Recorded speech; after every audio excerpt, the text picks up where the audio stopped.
안녕하세요. 저는 43살이고 슬아의 딸과 아들 각각 하나씩 두고 있는 여자입니다. 결혼한 지 어느덧 올해가 15년이 되었네요. 저는 28살에 시집을 왔습니다. 남편은 저보다 3살이 많은 31살이었고요. 신랑은 늦둥이 막내로 태어났습니다. 온 집안의 귀여움을 독차지하며 자랐죠. 그래서 저와 시어머니는 나이가 48년이나 차이가 나셨어요. 저는 치매에 걸리신 어머니를 9년째 모셨습니다. 어머니는 제가 시집 오고 6년 만에 치매에 걸리셨거든요. 이날 이때까지 9년 내내 점점 치매 증상이 심해진 어머니를 모시고 보살폈던 이유는 단 하나입니다. 시어머니가 제게 6년 동안 베풀어 주신 사랑, 그거 하나 때문이죠. 저는 제 평생에 저희 시어머니처럼 그토록 어질고 선한 사람을 본 적이 없습니다. 그런 어머니의 손에 자란 제 남편도 무척 선해요. 제 가정 환경은 정말 불우했는데 말이죠. 어머니의 잦은 외도로 인하여 제 어머니는 알코올에 의존하게 되었고 결국에는 알코올 중독이 되셨어요. 어머니는 정신치료까지 받으실 정도로 심각한 증세를 보이셨습니다. 또한 제 아버지는 그걸 빌미로 어머니께 이혼을 요구하셨고 제가 고등학교를 졸업할 시기쯤 어머니와 아버지는 이혼을 하셨어요. 그 이후로 아버지는 저희와 연을 끊으신 듯 했습니다. 전 그날을 이후로 아버지를 한 번도 만나볼 수 없었거든요. 저는 위로 오빠가 2명 있는데 가정 환경이 불우해서 그런지 둘 다 참 엇나갔습니다. 큰 오빠와 작은 오빠들은 시비를 걸거나 절도를 하거나 상습적으로 경찰서를 들락날락했어요. 그 밑에서 저는 학대에 가까운 폭력도 참 많이 당했었죠. 저희 어머니 또한 제정신이 아니셨기 때문에 저는 방치되다시피 살아왔습니다. 그런 제가 지금의 남편과 저희 시어머니를 만난 것은 정말 하늘이 도운 천운이라고 생각이 들어요. 저는 성인이 되자마자 가장 먼저 한 일은 집을 나오는 일이었어요. 저는 집을 뛰쳐나와 부모와 형제의 연을 끊고 혼자 독립했습니다. 스스로 살아가고 있다가 아는 지인의 소개로 남편을 만나게 되었던 것이었죠. 남편은 매일 맞아서 눈물 그칠 새 없이 자란 저를 무슨 공주님처럼 착각하는 것처럼 저를 귀하게 대해줍니다. 남편과 있으면 정말 제가 어느 나라 공주가 된 것 같곤 했어요. 남편에게 프로포즈를 받았던 그날은 아직도 선명히 기억이 납니다. 부끄럽게 볼을 붉히며 결혼해달라고 한쪽 무릎을 꿇고 반지를 끼워주는 제 남편은 그날 정말 백마를 탄 왕자님 같았어요. 저는 저희 남편을 보면서 이렇게 어질고 선한 건 누굴 닮았나 했는데 바로 저희 시어머니셨습니다. 저는 결혼을 허락받기 위해 남편과 같이 시어머니를 뵈러 갔어요. 저도 그 당시에는 제가 살아온 환경이 불우하다는 것을 너무 잘 알고 있었고 정상적이지 않단 사실도 알고 있었습니다. 그래서 어머니가 반대하시면 어떡하나 마음을 졸였죠. 그런데 예상과 다르게 어머니는 저를 정말 환영해 주시더라고요. 상다리가 부러지도록 직접 음식을 하셨다고 하시며 귀한 손님을 맞이하는데 이 정도 정성을 쏟아야지 라고 활짝 웃으시며 제 몫에 하얀 쌀밥에 고기 반찬을 얹어주셨습니다. 부모 정을 몰랐던 처지라 그런지 밥을 먹으면서 갑자기 울컥 눈물이 차올랐죠. 어머니를 처음 뵙는 자리였는데 말이죠. 그때 당황하신 어머니의 모습이 아직도 생각나네요. 어머니는 아유 미안해요. 아가씨, 내가 생각 없이 아가씨 음식에 손을 대서 그래요? 우리 아들한테 해줄 버릇 하다 보니까 몰랐어요. 울지 말아요. 라고 하시며 본인의 탓이라고 하시는 어머니의 모습이 어찌 그리 따뜻하던지요. 그날 저는 어머니께 정말 반했습니다. 결국 저는 처음 본 어머니의 품에서 펑펑 서럽게 울고 집으로 돌아갔어요. 저는 시어머니가 될 분 앞에서 멋진 며느리라고 믿고 맡겨만 달라며 호언장담을 할 계획이었는데 펑펑 울기만 했더니 집에 도착하고 나서야 걱정이 밀려왔어요. 그러고 며칠이 지나고 시어머니로부터 연락이 왔습니다. 밖에서 단둘이서 잠시 만나자고 하셨어요. 저는 눈앞이 깜깜해졌습니다. 올 것이 왔구나 싶었거든요. 처음 본 아가씨가 밥을 먹다 펑펑 울고 집을 나갔으니 이상한 여자라고 오해해도 그럴만하지라는 생각을 하고 있었습니다. 그런데 아니었습니다. 조용한 전통찻집에서 어머니가 저를 기다리고 계셨어요. 그러면서 제게 통장을 하나 내어주시더라고요. 통장 안에는 3천만 원이 들어 있었습니다. 저는 손사래를 치며 돈을 왜 주시는 거냐며 한사코 거절했죠. 그런데 시어머니는 갑자기 눈물을 글썽이시더라고요. 알고 보니 처음 어머니를 뵙던 날 끄끄거리며 눈물을 삼키려고 애쓰는 저의 모습이 눈앞에 아른거리셔서 제 남편을 불러 자초지종을 캐물어 보셨다고 해요. 제 남편은 제 사정을 어머니께 숨김없이 말을 해줬다고 하더군요. 그러며 저를 책임지고 싶으니 결혼하게 허락해달라고 말했대요. 그런 남편마저 저에게 감동적이었는데 어머니는 제가 한사코 거절하는 통장을 굳이 바득바득 제 손에 쥐어주며 말씀하셨어요. 지영아, 어떤 나라에는 결혼을 시키려면 남의 집 귀한 딸을 데리고 올 때 집도 팔고 소도 팔아 지참금을 주고 데려온다고 하더라. 내가 모은 돈이 많지 않아. 고작 3천만 원에 너를 데려오는 것만 같아 너에게 미안하구나. 턱없이 부족하고 모자란 돈이지만 이 돈으로 네가 사고 싶은 것들 다 사고 하고 싶은 혼수도 해서 시집와 줄 수 있을까? 라며 제 손을 꼭 잡으셨죠. 부모의 정을 모르고 자랐던 저는 그런 어머님께 다시 한번 반했습니다. 결혼하면 살 집이라며 본가에서 나와 혼자 살고 있던 남편의 아파트를 일부러 처분한 뒤에 어머님을 모시며 살고 싶다고 아득바득 우겨서 어머님 댁으로 들어갔어요. 어머니는 모시겠다는 저의 말도 정말 수차례 거절하셨습니다. 저의 끈질긴 설득과 노력, 그리고 애정 공세에 어머니는 결국 마지못해 허락하셨죠. 남편은 위로 형과 누나들이 5명이 있습니다. 6남매의 막내죠. 제가 어머니를 모신다는 소식에 남매들에게도 참 많은 사랑을 받았습니다. 형님과 아주버님들도 어질고 선한 시어머니를 닮으셨는지 시집살이가 뭔지 구경도 시켜주지 않으셨어요. 제게 커다란 언성 한번 높이신 적도 없으시고요. 시아버지는 남편이 아주 어린 갓난아이 시절에 사고로 돌아가셨습니다. 어머니는 젊지 않은 나이에 과부가 되어 6명의 자식을 건사하셨죠. 지금 환갑을 바라보시는 아주버님은 자신이 평생 살아오면서 어머니가 언성 한번 높이는 것을 한 번도 본 적이 없다고 하셨습니다. 하루는 바쁜 제삿날 도와드리지는 못할 망정 배운 것이 모자라 양념병을 하나 깨트려버려 제사 음식도 다 망쳐버리고 병도 깨버린 적이 있었습니다. 시어머니는 일말의 망설임도 없이 아무 소리 하지 말아라 라고 하시곤 형님과 아주버님 앞에서 손에 힘이 빠져 놓쳤다며 남편 보기 부끄럽다, 늙으면 죽어야 된다고, 나도 남편을 따라가야 된다고 하소연하셨습니다. 저는 그런 어머니의 한없이 커다란 사랑을 느끼며 살았어요. 어머니가 외출을 하시고 돌아오시면 항상 어머님 손에는 까만 비닐봉지가 들려 있었습니다. 제가 군것질거리를 참 좋아했거든요. 저는 아이스크림을 참 좋아했습니다. 밥 한 그릇 뚝딱 하고 냉동실에서 아이스크림을 하나 꺼내 쩝쩝거리고 먹고 있으면 이빨 다 상한다고 그만 먹으라고 등짝을 찰싹 때리시다가도 외출할 때 돌아오시면 항상 집 앞 슈퍼에서 제게 가져다 줄 아이스크림을 2봉다리씩 사들곤 귀가하셨었죠. 저는 그런 어머니가 참 좋았습니다. 결혼하고 2계절 정도 지났나? 어머니랑 저랑 신랑 이렇게 셋이서 술을 한 적이 있었어요. 그날도 제가 곱창이 너무 먹고 싶다 노래를 부르니 어머니가 곱창을 사와 직접 집에서 구워주셨던 날이었죠. 맛있게 잘 먹다가 저는 술이 과했던 건지 뭔지 속마음을 얘기하다 서름만 가득한 제 어린 시절을 고백했었습니다. 방치당하며 학대를 받아왔던 시절을 말이죠.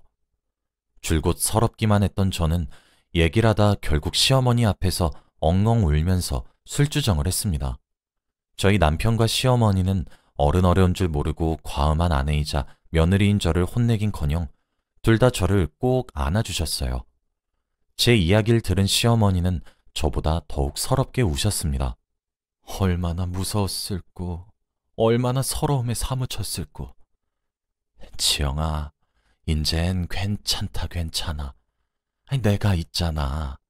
내가 네 부모의 몫까지 더욱 잘해줄 테니 이제 그만 잊어라. 우리 집에서 셋이서 새롭게 출발하자. 하시며 저를 꼭 안아주셨죠. 저는 그렇게 엄마가 한 명 생겼던 날이었습니다. 어머니는 입버릇처럼 제게 너는 내 막내딸이야 하셨어요. 항상 집으로 귀가하시면 공주야, 엄마 왔다 하셨었죠. 그런 어머니는 제가 뭐가 그리 귀한 사람이고 소중한 사람인지 일 한 번 제대로 시킨 적이 없으셨습니다. 그저 제가 아깝고 자기에게 와줘서 오히려 고맙다며 손에 물 한 번 묻히려고 하면 벌벌 떠셨어요. 명절에 손님들을 맞이하거나 제삿날처럼 상을 차리게 되는 날이면 어머니는 항상 가장 마지막까지 밥을 드셨습니다. 제가 먼저 조금씩 치우려고 하면 아직 덜 먹었다고, 방에서 쉬고 있으면 치울 때 부르시겠다고 말씀하시곤 저 몰래 살금살금 설거지를 하시려곤 했죠. 그릇을 몰래 치우려고 하다 저에게 들키시게 되면 이런 것들은 원래 엄마가 하는 거다 라고 제게 안 주시려고 했어요. 그럼 저희는 서로 어머님이 이런 일을 왜 하세요? 저 시키세요 라고 하면 아니다, 이런 일은 엄마가 하는 거지 네가 왜 하려고 하니? 라며 옥신각신 실랑이를 하곤 했죠. 그럼 남편이 이런 일은 아들이자 남편이 하겠습니다 라고 말하면 어머님은 옳았구나, 그게 맞는 일이라며 저를 끌고 소파에 앉아서 같이 TV를 보곤 했습니다. 제 손에 제가 제일 좋아하는 아이스크림을 하나 쥐어주시고 말이죠. 정말 행복했습니다. 제가 아이들을 임신했을 때도 손대면 부서질까 전전긍긍 하셨어요. 둘째를 임신했을 적에 남편이 회사에서 출장을 간 적이 있었습니다. 그런데 그날 갑자기 몸살이 도졌던 건지 뭔지 잘밤에 열이 미친 듯이 오르더라고요. 자다가 갑자기 아팠던 것이라 어머니께 아무런 말도 못하고 그 새벽에 끙끙거렸습니다. 어머니는 나이가 있으셔서 귀가 어두우신 편인데도 제 작은 끙끙거리는 소리를 들으셨던 것인지 새벽에 놀라 달려오셔서 밤이 새도록 간호를 해주셨어요. 미지근한 물수건으로 제 열을 계속 식혀주면서 말이죠. 아이를 낳고 나서 친정이 없어 집에서 산후조리를 했습니다. 저희 어머님은 아이를 낳을 때마다 몇십만 원씩 턱턱 지불해서 값비싼 미역을 사오셔서는 직접 미역국을 끓여주셨어요. 몸이 무거워서 움직이지 못하는 저는 그저 죄송할 따름이었지만 어머님은 항상 내가 우리 막내딸 챙겨주는 건데 뭐가 그리 죄송해? 죄송해하지 말아라. 이 엄마 마음이 너무 서운해지려고 한다. 라고 하시며 제 무거운 마음도 덜어가셨습니다. 저는 그저 감사해요 어머니 라는 말만 되풀이했었네요. 제 인생의 구원자 같았고 그저 비처럼 느껴졌던 저희 어머님의 불행은 예고 없이 찾아왔습니다. 어머니는 정말 갑작스럽게 치매에 걸리셨어요. 치매에 걸리셔서 자기 이름도 사는 곳도 아무런 것도 기억하지 못하셨습니다. 그저 곱고 귀여운 어린아이가 되셨죠. 형제들끼리 모였고 누가 모셔야 될지 정하자는 얘기가 나왔습니다. 형님들은 형편이 너무 어려웠고 아주버님들도 사는 게 녹록치 않아 그저 요양병원에 간병인을 붙여서 모시는 것은 어떻냔 말까지 나왔었습니다. 저는 그 자리에서 기꺼이 제가 모시겠노라 당연스레 말했어요. 제가 아니면 누가 모시냐면서 말입니다. 시집 온 지 6년 만에 치매에 걸리신 어머니는 아무래도 나이가 있으셔서 그런지 진행 속도가 매우 빠르셨어요. 하루가 지날수록 나날이 심해지셨습니다. 저 혼자서 9년 동안 똥과 오줌을 받아내기 일쑤였죠. 정신이 온전치 않으셨고 간병인처럼 남의 손에 어머님을 맡길 순 없었기 때문에 항상 보호자가 상주해야 했죠. 그래서 저는 집에 잘 들여다보지도 못했습니다. 자식들 얼굴도 잘 보지 못했고 제대로 씻을 수도 없었어요. 매일같이 보호자 침대에 몸을 구겨서 누워 잠들었죠. 남편 품에서 잠을 잘 수 있는 날은 정말 손에 꼽았습니다. 형님들 중 한 분이 저를 위해 병원에 계시지 않으면 불가능했죠. 그러다 최근 2년 동안 어머님은 기력이 점점 없어지기 시작했습니다. 몸에 힘이 없으셔서 볼일도 제대로 보지 못하셨어요. 그렇게 힘든 병간호 생활이 매일같이 지속되었지만 하나도 힘들지 않다고 평생 이렇게 수발만 들어도 좋으니 내 옆에서 제발 살아만 계셔달라고 하늘에게 빌었던 이유와 이제 당신도 고생했으니 간병인을 고용하자는 남편의 제안에도 한사코 거절하고 내 손으로 어머니를 돌본 이유는 정신이 온전하셨던 그 몇 년간 올곧이 제게 베풀어 주신 사랑 때문입니다. 어떤 봄날 길을 가다 노란 개나리가 폈더라고요. 어머님 생각이 나서 가지를 하나 꺾어 보여드렸더니 제게로 받은 개나리를 다시 제 귀에 꽂아주시며 말하시더군요. 아이고 이쁘다. 이리 예쁜 아가씨는 네 집 딸입니까? 저는 웃으면서 말했어요. 저요? 저는 박덕순 여사님 딸인데요. 할머니도 딸 있어요? 했더니 있다 말고 나는 딸이 많지. 우리 지영이가 막내딸이고 위로 아들이랑 딸이 셋씩 더 있다우 하셨어요. 저는 깨달았습니다. 어머니가 입버릇처럼 막내딸이라고 하셨던 소리는 진심이었단 사실을요. 저는 막내 형님 다음으로 가슴으로 낳은 또 하나의 딸이었던 것입니다. 제게 공주라고 불렀던 말이 진짜 제가 어머님의 막내 공주였던 사실을 깨달은 저는 펑펑 울었어요. 저는 복이 많은 며느리란 사실을 스스로 뼈저리게 잘 알아서 어머니가 정신이 온전하실 때도 항상 감사했고 사랑했으며 잘하려고 노력했지만 후회가 되었습니다. 왜 나는 더 잘해드리지 못했던 건가? 왜 사랑한다는 말을 매일매일 해드리지 못한 걸까? 난 정말 어머니를 진짜 엄마처럼 여긴 것일까? 하루하루 후회가 되었죠. 병간호가 생각보다 몸도 마음도 지치는 일이라 지칠 때면 형편이 저희 집보다 어려워서 아등바등 사는 형님들이 왜 도와주시지 않는지 원망도 했어요. 그러면 안 되는 거였는데 말입니다. 말 한마디 한마디, 행동 하나하나가 사무치게 후회가 되더군요. 시간을 돌릴 수만 있다면 제가 더 잘해드릴 텐데 말입니다. 오늘이 어머님이 다시 남편 품으로 돌아간 지 꼭 7개월이 된 날이에요. 어머니가 돌아가셨던 그날 밤 잠을 자고 있으면 한사코 깨우신 적이 단 한 번도 없으신 어머니가 절 깨우셨던 처음이자 마지막 날이었어요. 눈을 비비고 할머님 무슨 일이세요? 라고 물어보는 제 손을 가져가셔서 5만 원짜리 한 장을 쥐어주시며 속삭이셨습니다. 오늘 아침에 옆 침대 할머니가 집으로 가고 보니까 바닥에 떨어져 있었다. 너한테만 주는 거니까 다른 사람들한텐 아무런 소리도 하지 말고 혼자서 맛난 아이스크림 사 먹어야 한다 하시더라고요. 곰곰이 생각해보니 그날은 아주버님들이 시간을 맞춰서 점심시간에 우르르 몰려오신 날이었어요. 새 형님들도 병간호하고 그러려면 잘 챙겨 먹어야 한다며 밑반찬들을 바리바리 싸다 주셨던 날이기도 하고 어머님 얼굴을 보러 오신 날이었죠. 저희 남편도 퇴근하고 저와 어머님 볼 겸 저녁 9시에 들렸었습니다. 그리고 집으로 돌아갔는데 아침 9시에 퇴원하는 할머니가 떨어뜨린 돈을 주우셔서 계속해서 가지고 있다가 본인 자식들이 아닌 제게 돈을 주신 거였어요. 눈에서 눈물이 방울방울 떨어졌죠. 훌쩍이는 저에게 어머니는 왜 우노? 아니 누가 그랬어? 라며 어쩔 줄 모르는 어머니께 저는 사랑한다고 수차례 말하고 고맙다고 말했습니다. 그리고 다시 어머님을 재우고 침대에 누워서 잠을 청했어요. 그러다 갑자기 낌새가 아주 이상했습니다. 혹시나 싶어서 어머님 심장에 귀를 가져다 대보니 뛰지 않고 있었습니다. 코에 손가락을 가져다 대보니 숨을 쉬지 않으셨죠. 제게 5만 원을 쥐어주신 그날 새벽 어머닌 돌아가셨습니다. 하늘도 어머니의 어질고 선한 심성을 아신 건지 돌아가시는 마지막 날 자식들 얼굴들 다 보게 해주시고 돌아갈 수 있게 해주셨습니다.